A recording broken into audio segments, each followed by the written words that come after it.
You are listening to the Medical Education Network. Welcome to Health Chat, the weekly podcast by the Medical Education Network, where we explore the people, technology, and innovations shaping the African healthcare landscape. I'm your host, Linda Ravenhill, and this week we kick off our autumn series entitled Code and Care, the AI Files. And for the next 6 weeks, we're going to be looking at how artificial intelligence is shaping the future of medicine, with particular view to how it's shaping up on the African continent. And to help us set the scene, we're absolutely thrilled to be joined by Dr. Kieran McLeod, Head of Medical Knowledge at the medical scribe company that's changing the game, Heidi Health. Kieran, welcome all the way from Melbourne, Australia. Thanks for joining us. Hey, Linda. Thank you very much for having me. It's great to be on the podcast this week. It sounds like you've got quite a series lined up over the next couple of weeks. So very happy to be on the show, and very keen to dive into AI scribes and everything AI related in the healthcare sector. Thank you for having me on. Fantastic. I'm also excited for see where our conversation takes us. So, Kieran, I think what we like to do at the start of each podcast is just find out a little bit more about you. I know you were practicing medicine in South Africa before you went across to join the tech or to join Heidi Health rather. So I'm interested about your journey from medical practitioner to digital health and tech. So could you fill us in a little bit about how that worked out for you? Sure. I'm born and bred Cape Townian, trained at UCT, and I did my internship in Pietermaritzburg before heading off to do my community service up in Johannesburg. And I think it was sort of at that time, it was sort of 2019, where the world of health technology was kind of starting to grab my interest, but wasn't quite sure how to get in on the action. Fast forward to 2020, obviously the pandemic came around, and with it sort of this acceleration into the world of telehealth and these digital health services. And that's, I think, really where the interest was piqued, and I kind of got hungry to get in on the action. At the time, I was still very much working in the clinical space, primarily in emergency medicine. I was a locum at Victoria Hospital in Wynberg in Cape Town, and I also worked with Médecins Sans Frontières in some of the field hospitals around South Africa, helping with the COVID response during the time. And then in 2021, after doing a little bit of consulting for some health tech startups here over in South Africa, and sort of trying to get into their sort of full-time staff, I realized that actually I wanted to go out on my own and see if I could build, my own startup. And so I started building By Gwai, which is a mobile smoking cessation app, basically a combination of telehealth, self-paced cognitive behavioral therapy to help smokers quit.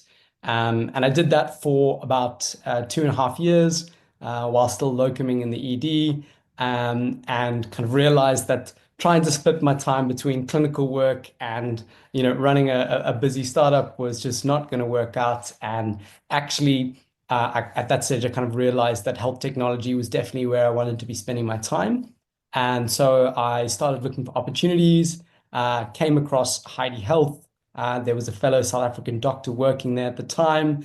And I thought, wow, this company's on a really great mission, trying to bring, AI into healthcare. And this is where I want to work.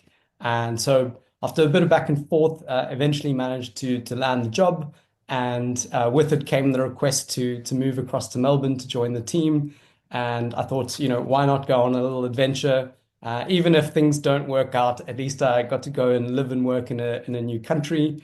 So September 2023, moved across to Melbourne and to join the Heidi team, and I've been with them ever since. A bit of background on there. I lead the medical knowledge team at Heidi, very, very proud to be part of that team and kind of bringing our product from almost nothing a year and a half ago to where it is now. That's fantastic. So we're gonna get into a little bit more about what Heidi Health is and how it works, and specifically your role. But I know many of our users are already using Heidi Health, but for those who haven't come across it yet, Heidi's what's known as an ambient medical scribe. So before we dig into Heidi, could you explain what an AI scribe is and what role it plays in the clinical environment? Sure. So an ambient scribe in the clinical setting is, I think, the kind of next generation of kind of medical dictation software.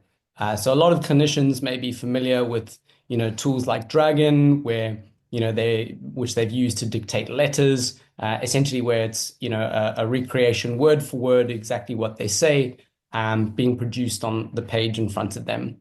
And while that's definitely helped to save clinicians the time it takes to, type up their notes, it still hasn't been that much of a game changer in terms of reducing the amount of time spent on documentation. And so AI scribes like Heidi Health focus a little bit more on ambient listening. So rather than clinicians after the fact dictating their documentation, scribes like Heidi listen into the conversation between a patient and a clinician and take the transcript from that conversation, feed it into an AI model, and produce clinical documentation from that interaction, focusing on the key parts of the conversation, sort of relevant clinical information, while sort of filtering out information that may not be important to be included in clinical documentation. So it's not the same thing as a virtual AI assistant or a virtual AI scribe, because I know that if you a lot of practitioners have asked me what's the difference between ambient and virtual. So there's a little bit of confusion around that. I don't know how you would explain that. So look, I think Heidi would still classify as a virtual AI scribe. It's different, obviously, just from a virtual scribe where some people may outsource their dictation to a company that actually does in-person sort of transcription. Heidi is very much designed to be used kind of in the practice, in the consulting rooms, to listen into the patient in real time and produce the note at the point of care. So, when you click stop transcribing, the note is generated or the letter is generated, within a couple of seconds after hitting stop, rather than having to sort of send it off somewhere, wait for it to be processed and then returned at a later stage. Sure. So I'm just curious, and I don't know if you have this information, but given it's, I would say probably the last 3 years that it's kind of taken off this particular idea in sort of more mainstream. Do you have any figures about how big the market is, or how many people are actually using AI scribes in particular in the healthcare context? So I don't have figures off the top of my head on how many clinicians are using AI scribes, but an interesting stat that I did see is that back in 2019, the American Medical Association did a survey looking at essentially how many clinicians are actually actively using AI in their practice. And at that stage, the statistic was around about 7% of clinicians were using AI regularly in their clinical practice. And I imagine at that point in time, it may have been either some sort of forward-thinking clinicians who were experimenting with these new technologies, or perhaps practitioners who were making use of sort of traditional machine learning models for kind of clinical decision support. Yeah. And kind of fields like radiology come to mind, where that technology is a little bit more mature now. Fast forward to 2023, the percentage of clinicians using AI actively in their practice had risen to about 38%. So about a 5-fold increase from 2019. And then fast forward to late 2024, when they did the survey again, that number had risen up to 66%. So in the space of 5 years, you essentially had a tenfold increase in the number of clinicians who are regularly using AI in their practice. This is obviously from the American Medical Association, so it may not be the same across the globe, but it does paint a picture of how the adoption of AI in the medical space has grown substantially in a very short time period. Yes, so Kieran, let's talk a little bit more about Heidi Health. Where did the idea come from? Who are the founders? And what exactly does it offer healthcare practitioners? What niche do you fulfill in the company? Sure. So it's a great question. So Heidi was founded back in 2019, originally as a medical education platform.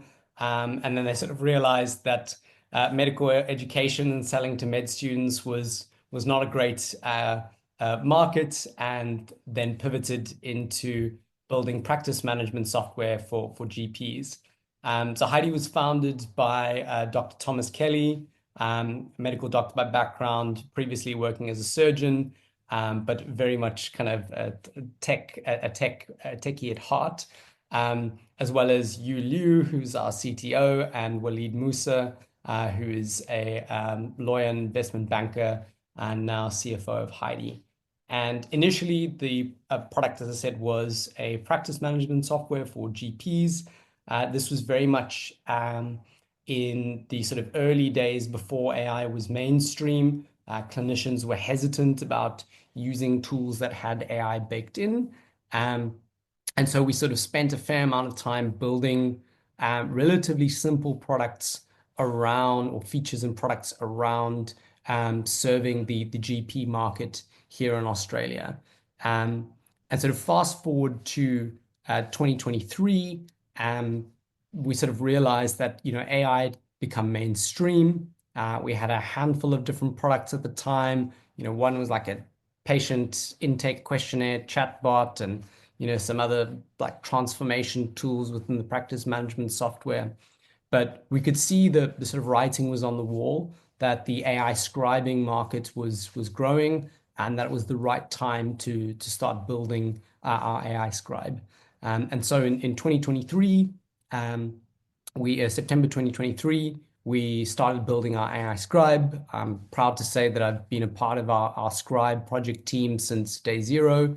And within 3 months, we were seeing, great product market fits. The users were loving the product. And essentially at that point, we made the decision to pivot again and cut the rest of the product lineup and essentially go all in on the scribe. And so sort of early 2024, our focus was entirely on kind of building out our AI scribe and the feature set surrounding it, with the AI scribe as the base, and sort of adding all of these sort of bells and whistles onto the scribe. And that kind of brings us to where Heidi is today. That's fantastic. What a story. So, let's talk about training the machines. And I've been doing some sleuthing, and I was intrigued by this comment on your LinkedIn profile, which says, if you've used any of Heidi's AI products or features in the last 9 months, there's a pretty high chance it was designed, prompt engineered, tested, and fine-tuned by me. So big job there. So let's get into that. How exactly do you train an AI model for something as sensitive as clinical note taking? Yeah, it's a great question. And I think actually, like straight off the bat, like that comment is a great one, because there has been so much experimentation that's been done with Heidi over the last 18 months since we first kind of built this product. And initially it was, okay, how do we actually, use fine-tuned models to get the best out of this? And or how do we do the prompt engineering to get the best output from it? And in Heidi's current offering, we actually don't use any models that we fine-tuned ourselves. We haven't trained any models ourselves either. And there's a couple of reasons behind that.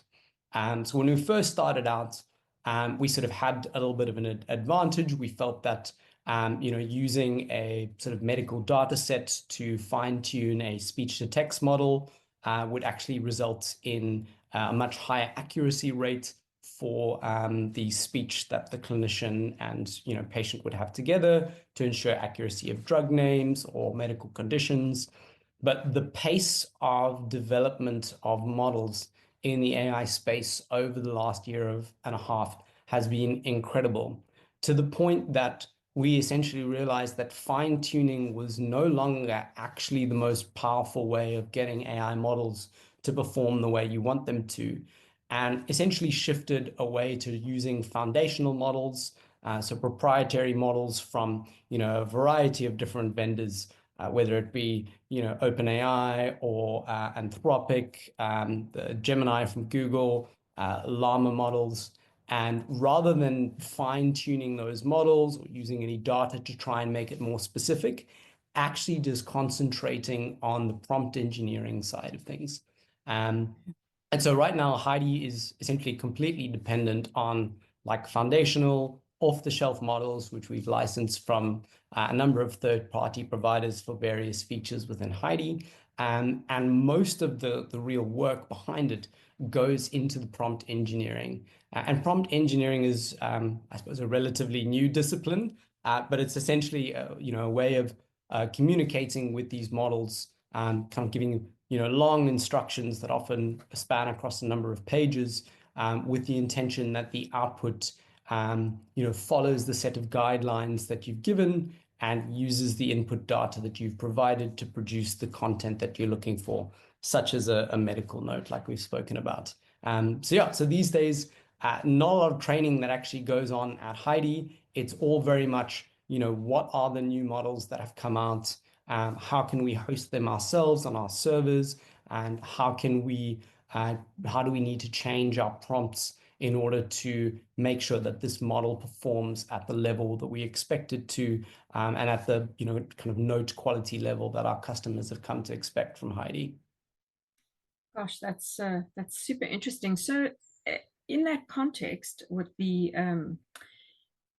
chat prompting, obviously you can't account for absolutely everything. So, how much human intervention is typically required?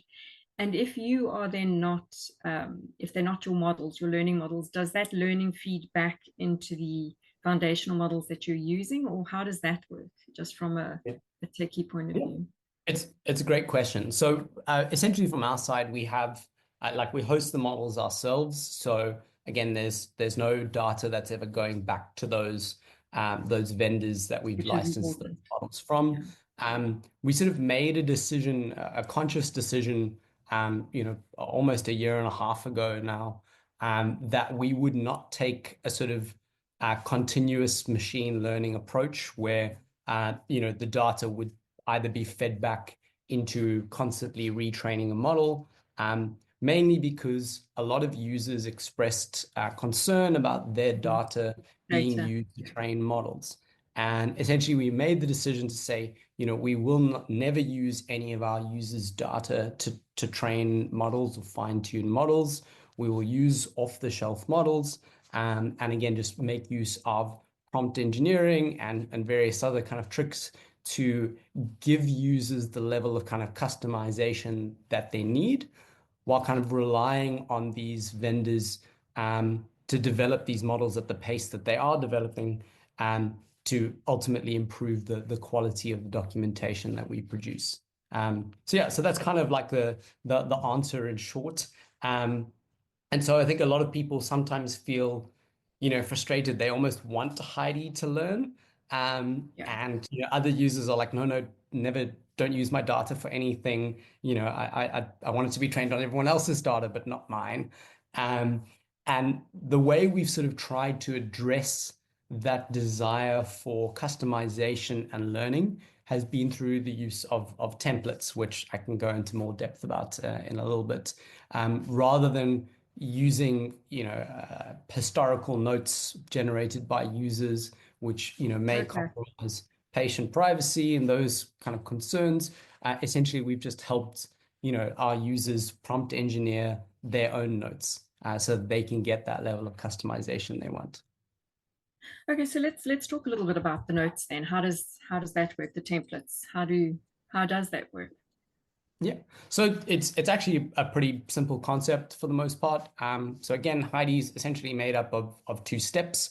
So you've got a speech to text model, which is used to transcribe the conversation between the clinician and the patient. That transcript is then fed into the second step, which is the sort of note generation step, where a transcript is fed into a much larger prompt, basically instructing a large language model to produce a clinical note or referral letter or whatever form of documentation you're looking to produce. And what we do is we give users the ability to create templates, which are essentially just little snippets that then feed into this much larger prompt. And basically the idea with templates is that you can outline the style and format that you want your documentation to be written in. These are the headings that I want to see. This is the sort of style that I want it to be written in. Should it use bullet points or paragraphs and full sentences? And then we essentially use placeholders with a very simple syntax to say this is where I want this kind of data to sit. So under the subjective heading to say the patient's history of the presenting complaint or their reason for visit, past medical history, etc., along with some AI instructions to help guide the model on what to fill in or how to write that patient's history of the presenting complaint, and change any sort of style and formatting to be in the style the user wants. So that's templates pretty much in a nutshell, and we've tried to make them incredibly easy for users to create in Heidi. So if you've ever used Heidi before, it's very much as simple as clicking a couple of buttons and telling Heidi what kind of template you want to create, and Heidi will generate that template for you and give you the ability to edit it, change it around, so that eventually you get to something that produces clinical documentation that looks and sounds like you would write your clinical notes. Okay, so I'm going to pick up on something sounding like your clinical notes, which is, I think, quite pertinent to us. How, obviously, when accents and language and the different use of language, how does it account for that? How do you train something? I mean, I know you don't train it, but how do you account for those differences? So it is a big challenge. And I think one of the things we have realized is that these models are obviously trained on very large data sets, which include audio from all over the world, but often it's lacking training data from places like South Africa and the rest of Africa, and with it the ability to understand strong accents and local terminology and even medical terminology for that matter. And so it has been a challenge, and we've seen that some users with strong accents have actually had issues with Heidi interpreting what they've said. But one of the ways we've sort of helped to address that is that because of this two-step system, you're getting a transcript that comes out first, where, again, that's the interaction between patient and clinician, and that may have errors where the speech to text has perhaps mistranscribed a word. But once that feeds into the large language model, large language models are far more kind of contextually aware. They use attention, and essentially each time a word or a token is being produced, it's referencing all of the other words that are, for example, in the transcript. And what helps there is that in a 10, 15-minute conversation, you talk about a topic quite holistically. And therefore, even if one word is spelt wrong, the model's very good at understanding contextually what the meaning of even an incorrectly spelt word is, and therefore corrects itself based on the topic of conversation. The example I love to use here is abacavir, which is an HIV drug. And one thing with speech-to-text models is that they often don't do well with homophones, so words that sound the same as other words. And so abacavir kind of sounds like a back of ear, right? But obviously in the context, when you're talking about the management of HIV, these large language models are so advanced and well trained that it understands that actually though a back of ear was written in the transcript, the actual meaning that was intended is a back of ear and therefore corrects the spelling of that. Fantastic. So that's kind of it in a nutshell. I think there's going to be a huge number of advances over the next couple of years that will actually improve the ability to pick up accented speech, people with speech impediments, etc., who have, maybe not benefited as much from these tools. But luckily, those large language models are doing a really good job of sort of contextually understanding what may have been inferred in that piece of conversation that was misunderstood. Oh, fabulous. Okay. So you've kind of touched on this, and I just very briefly want to address it again around the data privacy and security. So you mentioned that there's no backward sharing of information in the way that you handle data. But in general, is that how most scribes work, or is that just something that's key to Heidi that you've made that decision? Would you know that information? So look, I can't comment on other scribes around the world and what they are doing and what their policies Oh, come on, Kieran. I don't want to get in trouble. My head of compliance will come and catch me up. But from Heidi's side, it was very much an intentional decision. You can spend years building a company or a business, but you can lose your clients or your customers' trust in one day.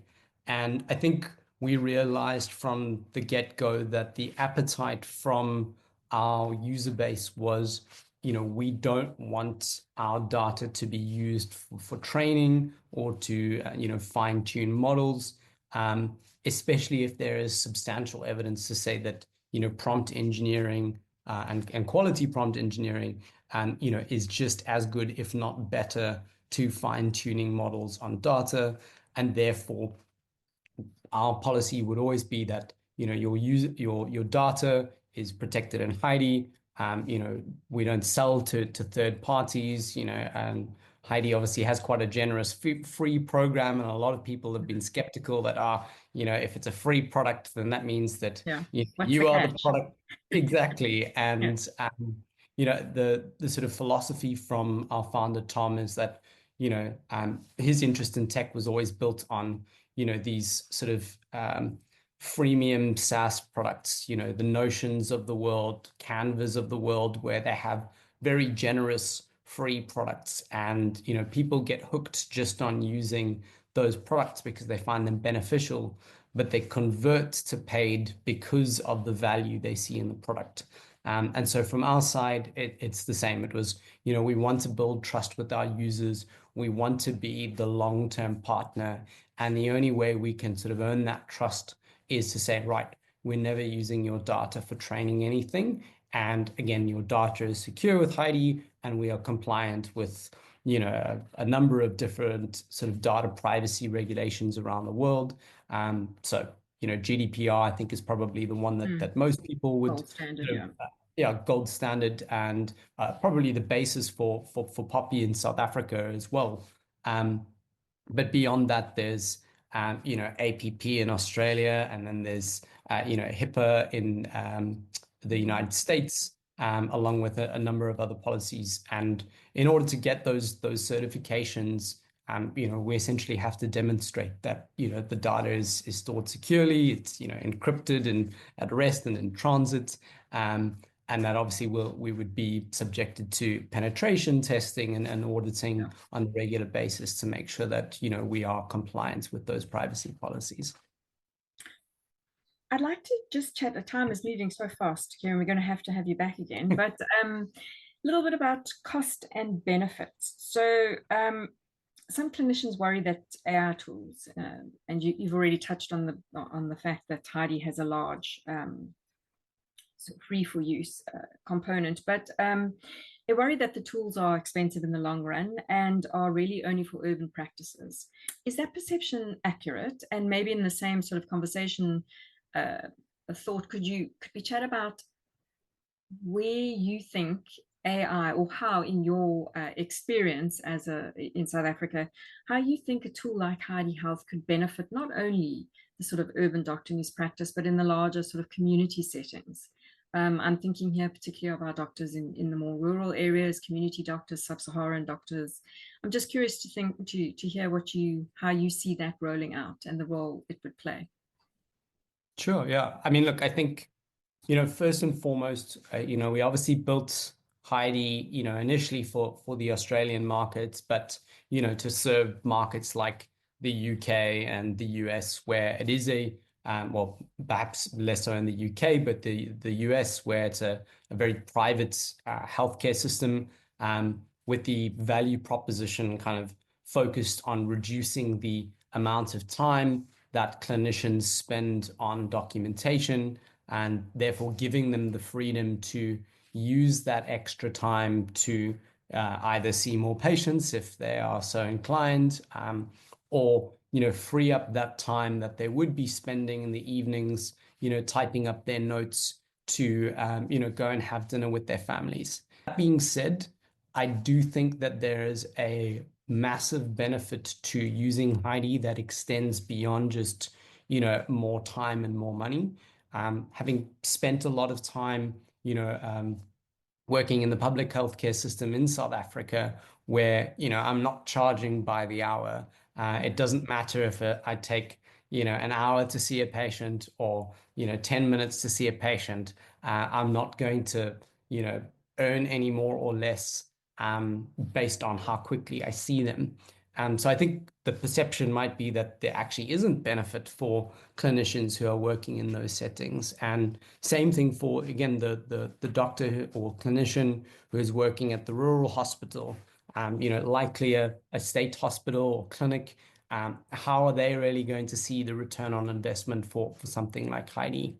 And I think the answer is twofold. So one, as I mentioned, we have a very generous free tier with Heidi. Essentially, you have an unlimited number of sessions that you can create, an unlimited number of notes that you can generate. Essentially, it would just be one note per session, but you can regenerate it and change the template as many times as you like. But you'd still be able to transcribe the conversation between you and your patient and get a note coming out the other side that is a accurate and quality representation of the interaction that you've had. And when you are in a resource and time constrained environment like a public sector clinic, where the waiting time or the line at outpatients is 50 people long, 100 people long, the time pressure on you to try and see those patients or as many of those patients as you can is enormous. Now, obviously, a lot of South Africa's public system is still very much paper-based. So why would they benefit from using a digital note-taking tool like Heidi? Well, I would argue that often if you're just doing paper notes while listening to a patient, you often don't capture all of the detail and things that the patient has asked for. And perhaps you forget maybe some of the things that they've said while talking to them. You go off to do something else, to see to another sick patient, and you come back again. The beautiful thing about using Heidi is that it almost acts like a second brain, a way to help preserve everything that is said between you and the patient. And at the end of the session, when you click stop transcribing and your note is produced within a couple of seconds, that's a great reminder for the clinician to say, have I actually addressed everything that the patient asked of me today? Because that patient might not get another opportunity to come back to that clinic again. And Heidi can help as just a reminder, a prompt to those clinicians to say, hey, these are the things you talked about today. Have you covered all of these things in your documentation, and help the patient by taking whatever actions you need? So that's one. I think the other thing is just, when you're in a busy place, doing ward rounds with a consultant, taking notes at the same time while they're talking, while trying to talk to the patient is a challenge. And using Heidi to act as that sort of second ear to listen in and record everything that the consultant may have said in a ward round can just help to actually then, drive whatever actions you need to take for the patients on your busy ward on a given day. So I really feel that even though a clinician might not see the return on investment and saving a huge amount of time and seeing more patients that a private clinician would have, there's still benefit to be gained from Heidi, even just using that free product.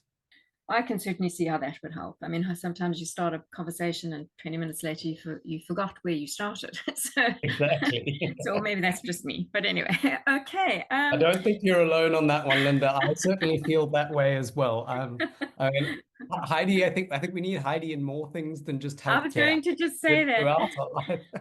I'll just use Heidi for everything. Okay. Right. So now we're coming to the section of our talk that I love the most, and that's the road ahead and future proofing. So I'm curious, Heidi aside, or with a Heidi lens, whichever you choose, how do you think the doctor's role in the future will shape up? So if you read a lot of literature, and particularly in the last 2 months or so, for some reason, there's been a lot of information generated on how AI will forever change the role of the doctor in terms of can almost replace the doctor. So now I personally don't believe that, but how do you think the doctor's role in the future, with your eagle eye, will be different? So look, I'm going to start off by saying that I think obviously the pace of AI development has got a lot of people concerned. These models that are coming out, people are seeing that this thing can, people are talking to ChatGPT like it's their therapist, and using it to help make suggestions on diagnoses. And a lot of people are thinking, well, look, if these models are this good now, how good are they going to be in 5-10 years time? Are these models actually going to be better at making decisions based on data than doctors are or clinicians are? And honestly, I believe that AI will definitely be better than some clinicians at making, decisions based on data. But the one thing that I have found that, these AI models don't do very well is empathy. Yeah. And I don't mean empathy in the sense that, ChatGPT can respond to you saying, oh, I'm so sorry that you feel that way. But ChatGPT doesn't feel. Like, it can't align its feelings with the experience of the patient who's sitting in front of them. And, often getting to the information that you need out of a patient requires building a connection with them. The patient needs to trust you in order to give you the information that you need to make a diagnosis and to treat them properly. And if the patient doesn't feel that they can share all of that information with, an AI, that AI is never going to be able to make a good decision based on incomplete information. And so, again, it's a bit of a cliched thing to talk about, but I really do think that the clinicians of the future, the ones that really succeed, are going to be, assisted or augmented by AI. Allow clinicians to develop and focus on their own empathy, building connections with their patients, while kind of outsourcing the workflow, the admin to these tools, and again focusing on kind of extracting the information that they need to make good clinical decisions for their patients. And perhaps some of those decisions will actually be made with the support of AI. Maybe it will be, hey, we've had this long discussion about a complex presentation. What do you think is the diagnosis? And the AI may be far better at actually incorporating all of that information and giving you a list of suggestions than you could ever be, as a general practitioner in rural South Africa. But the AI, I don't think, will be as good at building connections with human beings. And therefore, the role of the healthcare practitioner, I think, will still be there. It's just, how do we evolve as clinicians to embrace this technology and use it for what it is good at, while making ourselves better at the parts that it isn't. Yeah, it's about putting that human touch back, I think, maybe into medicine a little bit. For me, that's how I see it rolling. I really, when people say to me, people will replace doctors, I'm like, unlikely. Um, Yeah, and look, I and think one thing enhance. that we've Yeah. already been hearing from like some of our users is that, previously when they were seeing patients, it was sort of this like robotic talk to the patient, ask a Mm, question, turn to the computer to write something into the EHR, yeah. turn back to the patient. And many of their patients have been reporting that, using something like an AI scribe to save them from typing into the EMR while they speak has actually made them much more engaged and feel like they're listened to by the clinician in front of them. And so, yeah, yes, the technology is coming in more and more, but at the same time, it's helping us build those connections, that much more than we were doing before. I mean, I'm actually excited. It's probably not a popular opinion, but I am actually excited to see where we will go um, within the guardrails. Right, the imagined universe. Is there one big thing, if you had to focus on one big tech thing, be it AI, be it something, although AI is pretty much ubiquitous, one big thing that you think will be shaping the future or that we should be focused on in the tech world? So look, I think there's a million different things I could talk about Yeah, here, sure. One, but just one, Kieran. just one. I'll lean into again my own niche here. Um, and look, I think it is a bit of a buzzword at the moment, and when everyone sort of mentions this concept of AI agents or agentic AI, I always think, okay, but what are you really doing there? And I think conceptually, there is a lot of juice to squeeze when it comes to building um, software that actually manages to connect systems better with one another and can perform, actions beyond just sending text back. And I think one of the biggest problems facing healthcare at the moment is that data is siloed everywhere, Mm, I agree. and to get anything done is death by click. It is, I need to write the notes here, then I need to go into this program, and then I need to do this, and then I need to do that. And what I believe is going to, become the norm probably over the next couple of years, certainly the next decade or two, is going to be that connecting and information from one source to the next, taking actions within those other systems is going to become a lot more easier by using these kind of agent tools to do that work for you. So rather than me having to leave something like Heidi or whatever tool it may be, I can say, hey, Heidi, I want you to go and book a chest x-ray for Linda for me. Mm, I want it to be done on the 20th of May and see if there is an appointment available for me at 10:30 in the morning. And that agent will be able to be dispatched to go and interact with the x-ray booking system to see if there's an availability there, and then put in the order for it. And in many ways, we've sort of got examples of these personal assistants already, the Siris and Alexas of the world. But I truly believe that, interacting with apps on your phone is one thing, but if we can get it to the level where these, assistants, these agents can actually go and automate, run through the workflows that we would manually have to do right now, that frees up so much more time. mm, It is, hey, Heidi, can you go and grab the blood results for me for Linda for the last 2 years and summarize the changes, in her hemoglobin levels since then? Right now, that is an incredibly manual process. And even if you're taking all that data, it's quite difficult to get a solid answer. But if you've got something that can go and, mine that data for you and present it to you in a, easily formatted, easy to read manner, that speeds up the efficiency of care that clinicians can deliver. but also just the quality, because suddenly all of this data is being presented in a much more meaningful way, and you're not getting fatigued from all of the information gathering. So I really believe that over the next couple of years, whether Heidi manages to get that right or some other AI company, that I think will really make a massive difference to the clinicians out there. And I'm really excited for when that actually comes to the forefront and clinicians can actually start benefiting from using tools like this. So we have a date next year to come back and revisit where we're at.